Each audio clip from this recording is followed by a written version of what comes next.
సరే, స్వస్తి. భగవద్గీత 12వ అధ్యాయం. ఒకసారి ఆ శ్లోకాలు అందాం. ఏవం సతతయుక్తాయే భక్తాస్త్వాం పర్యుపాసతే ఏ చాప్యక్షరమవ్యక్తం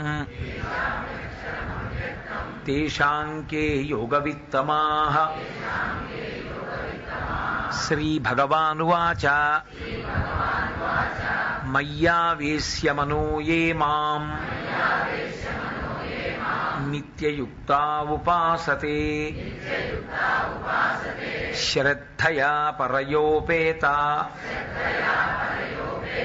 తే మే యుక్తతమా మతాః. ఏ త్వక్షరమనిర్దేశ్యం అవ్యక్తం పర్యుపాసతే సర్వత్ర గమచింత్యం చ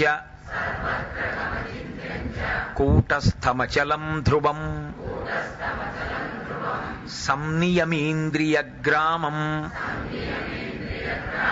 సర్వత్ర సమబుద్ధయః తే ప్రాప్నువంతి మామేవ సర్వభూతహితే రతాః. క్లేశోధికతరస్తేషాం అవ్యక్తాసక్తచేతసాం అవ్యక్తా హి గతిర్దుఃఖం దేహవద్భిరవాప్యతే.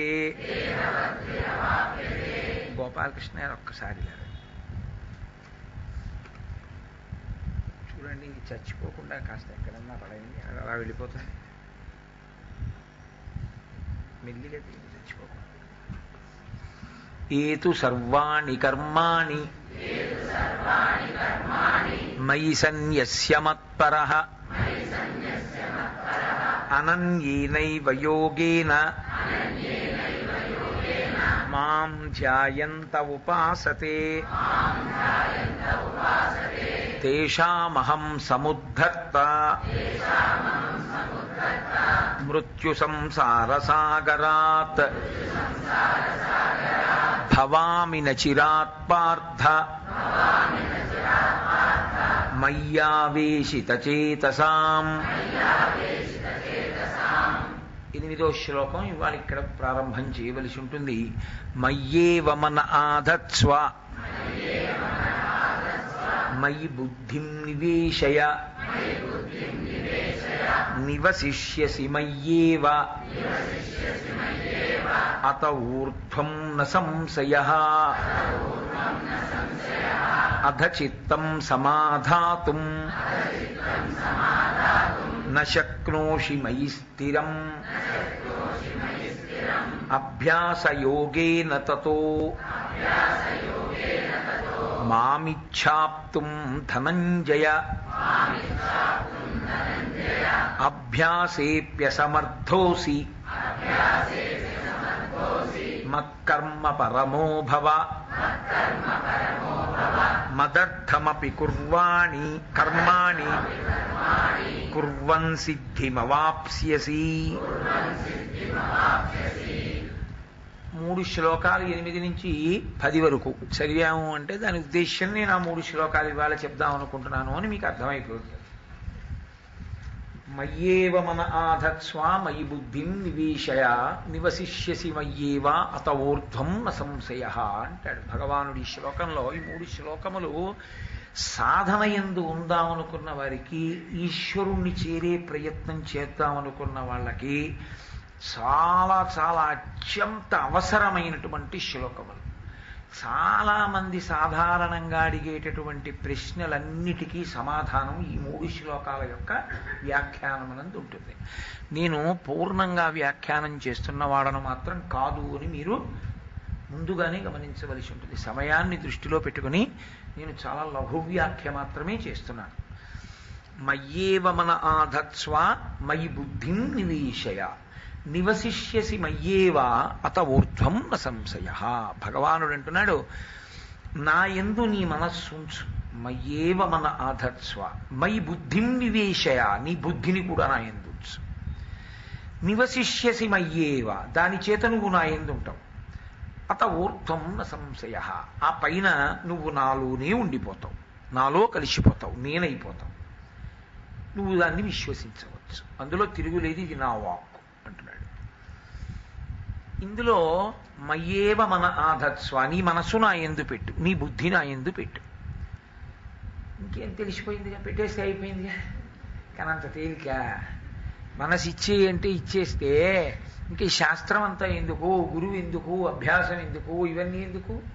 అది సాధ్యం కాదు. కాబట్టే మళ్ళీ రెండో శ్లోకం చెప్పాడు, అభ్యాసే అధచిత్తం సమాధాతుం అంటూ చెప్పాడు ఆయన.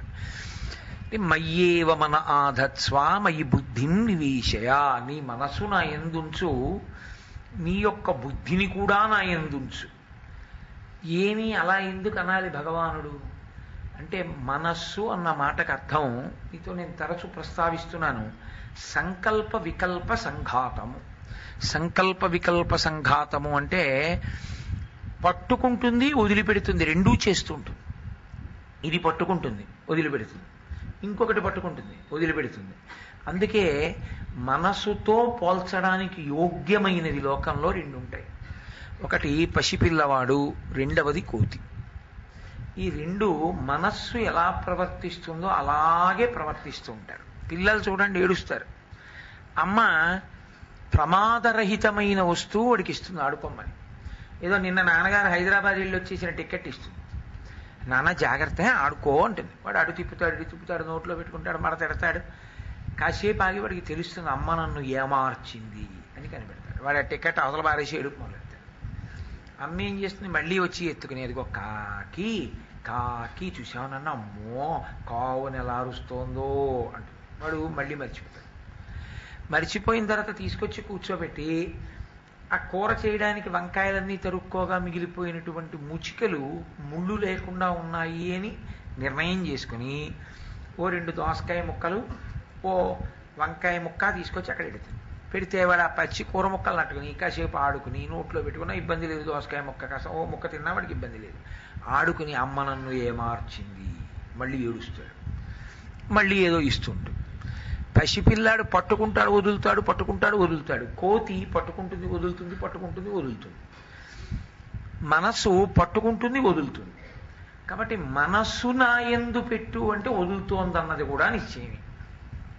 మీరు మనసు ఈశ్వరుడు ఎందు పెట్టారు అంటే మనసు వదిలేసింది అని కూడా నిశ్చయమే. ఎందుకంటే మనసు ఉండిపోయేది కాదు, కదిలిపోతుంది. కాబట్టి మనసొక్కటే పెట్టారు అంటే అసలు ఈశ్వరుని యందు మనసు ఎందుకు పెట్టాలో నిశ్చయమున్నవారు కారు. ఇది చూడండి, నేను ఎవరిని విమర్శించడం నా ఉద్దేశ్యం కాదు. ఒక్కొక్కడు దేవాలయంలో పెడతాడు, ఎందుకు వెళ్ళావు దేవాలయానికి అని అడిగారు అనుకోండి. ఎవరో చెప్పారండి 40 రోజులు ప్రదక్షిణ చేయమన్నారు అంటే వాడికి ఒక అవసరం తీరడానికి అది ఒక సాధనం. అయితే అలా వాడుకోవచ్చా అంటే ఈశ్వరుడు ఒప్పుకున్నాడు, వాడుకోవచ్చు అన్నాడు ఆయన. ఆర్తో జిజ్ఞాసురర్థార్థి జ్ఞానీచ భరతర్షభ, నలుగురు నా దగ్గరికి వస్తారు, నీకెందుకు మధ్యలో అల్లరి అని అడిగాడు. కాబట్టి ఆయన దగ్గరికి ఎడతారు, నేను కాదంటలేదు. అయితే వెళ్ళడంలో కొంతమంది యొక్క బుద్ధి ఎంత దూరం పోతుందంటే మనసు